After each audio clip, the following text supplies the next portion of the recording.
Masalah geger nasab ini seolah-olah mengulang sejarah antara Demak, kemudian Mataram, Jogja, kemudian Banten, Madura, Cirebon, Aceh, Banjarmasin. Ini semuanya memiliki keterkaitan sejarah para pejuang, para kesatria yang mengusir para penjajah dan juga antek-anteknya. Coba kita perhatikan nih, geger nasab di YouTube terutama. Itu yang lantang bersuara, itu ya orang-orang yang memiliki terah darah keturunan mulai dari Demak, kemudian Mataram, Jogja, kemudian Banten, kemudian Cirebon, kemudian Madura, kemudian Aceh, dan Banjarmasin.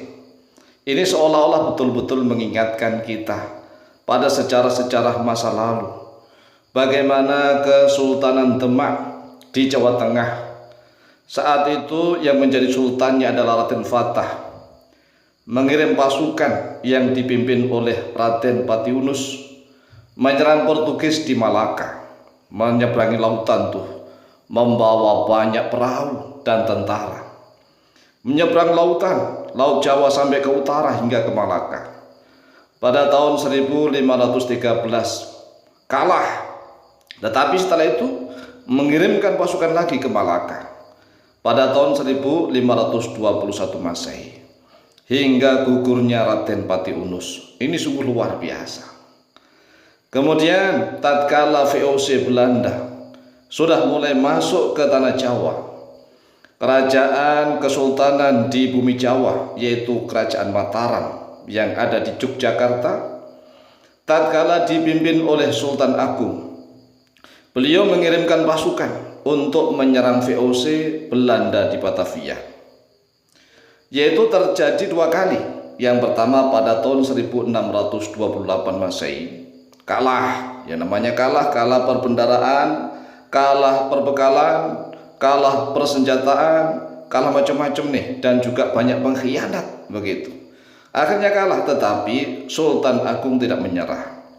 Setahun berikutnya beliau mengirimkan lagi pasukan, yaitu pada tahun 1629 Masehi.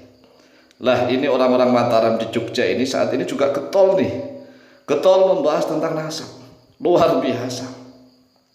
Kemudian Banten, jelas sekali nih Kiai Imaduddin Utsman Al-Bantani. Dulu ada sejarah yang luar biasa. Tatkala Banten dipimpin oleh Sultan Ageng Tirtayasa dan para ulama melawan Belanda pada tahun 1656 Masehi hingga 1683 Masehi. Tetapi perjuangan tidak berhenti sampai situ, seterus begitu. Walaupun toh Sultan Ageng Tirtayasa ditangkap dan beliau wafat, tetapi perjuangan rakyat Banten tidak pernah kendor, nggak pernah kendor sama sekali. Terus berkobar sampai tahun 1888 geger Cilegon. Ini luar biasa nih. Kemudian jangan lupa nih, kenapa juga Madura ikut rame nih, rame membahas tentang geger nasab. Karena ada keterkaitan sejarah. Ini semuanya seolah-olah tidak ujuk-ujuk, tidak tiba-tiba. Memang sudah dikehendaki oleh Allah Azza wa Jalla untuk terjadi pengulangan sejarah. Madura tatkala itu dipimpin oleh Raden Trunojoyo dan para tokoh dari Sulawesi. Nah ini Sulawesi, Makassar, ya Sulawesi Selatan terutama. Beliau memimpin pasukan sebenarnya melawan Belanda. Walaupun toh yang diserang itu Mataram, tetapi kan Mataram itu saat itu dibantu oleh Belanda karena memang antek begitu kan. Tetapi Raden Trunojoyo ini Masya Allah, di dalam sejarahnya disebut sebagai pemberontak. Padahal beliau adalah seorang pejuang sejati yang ingin membebaskan rajanya dari pengaruh orang-orang Belanda. Terjadi pada tahun 1674 sampai 1680. Raden Trunojoyo ini sungguh luar biasa. Kemudian Cirebon, dipimpin Kesultanan Cirebon sebelum dipecah menjadi dua. Tatkala sudah dipecah menjadi dua, ada seorang senopati perang namanya Bagus Rangin melawan Belanda. Tahun 1798 sampai 1818. Ini semuanya memiliki keterkaitan sejarah. Coba lihat aja lah di YouTube ya kan. Yang rame itu mulai dari Demak, ada di channel YouTube-nya. Mataram Jogja sudah ada, jelas orang Jogja bisa lihat siapa yang geger nasab nih. Kemudian Banten jelas sekali. Kemudian Madura ada yang pro ada yang kontra kalau Madura ini. Kemudian Cirebon jelas yang banyak yang pro ini geger nasab untuk Cirebon. Kemudian Aceh ini Masya Allah ada lagi itu ya, yang TIC itu dengan TIC ini kan Aceh dan teman-temannya banyak sekali. Karena memang memiliki keterkaitan sejarah. Aceh tatkala itu dipimpin oleh Kesultanan Aceh, ya. Kemudian dipimpin oleh para Teoku dan para Cut nih. Cut ini kan perempuan, ada Cut Nyadin, Cut Muti, ada seterusnya. Melawan Belanda pada tahun 1873 sampai 1913 Masehi. Ini semuanya tidak tiba-tiba, tidak ujuk-ujuk. Semuanya ada keterkaitan sejarah sungguh luar biasa. Bagi orang-orang yang mentadaburinya, bagi orang-orang yang mentafakurinya, ini semuanya tidak tiba-tiba ya, tidak ujuk-ujuk dalam bahasa Jawa, tetapi ternyata ada keterkaitan sejarah, ketersambungan, kesinambungan sejarah seolah-olah berulang. Kemudian Banjarmasin dipimpin Kesultanan Banjar sampai dipimpin oleh Pangeran Antasari melawan Belanda tahun 1863 sampai 1905.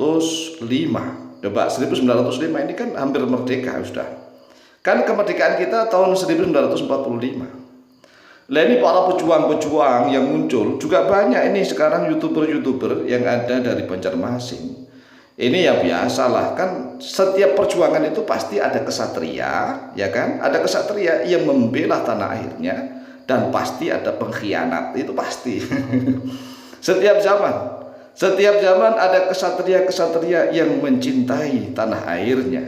Tetapi juga tidak sedikit para pengkhianat bangsa. Coba sekarang kita berpihak di mana nih? Kita berpihak di pihak para kesatria atau di pihak para pengkhianat bangsa? Atau yang menjadi orang yang kesana ya kesini, kesana kesitu begitu, yang nggak jelas. Oleh sebab itulah perlu direnungkan, perlu difikirkan, perlu ditadaburi. Dan buktikan channel-channel YouTube sekarang yang geger masalah nasab ini, ya kan? Yang ada dari Demak ada, Mataram, Jogja, Banten, Madura, Cirebon, Aceh, dan juga Banjar. Inilah kebesarannya Allah Azza wa Jalla telah menunjukkan kepada kita semua. Semoga NKRI semakin jaya, semakin maju, dan semakin religius. Demikian, semoga bermanfaat. Lebih kurangnya mohon maaf. Wallahu ta'ala a'lam bishawab.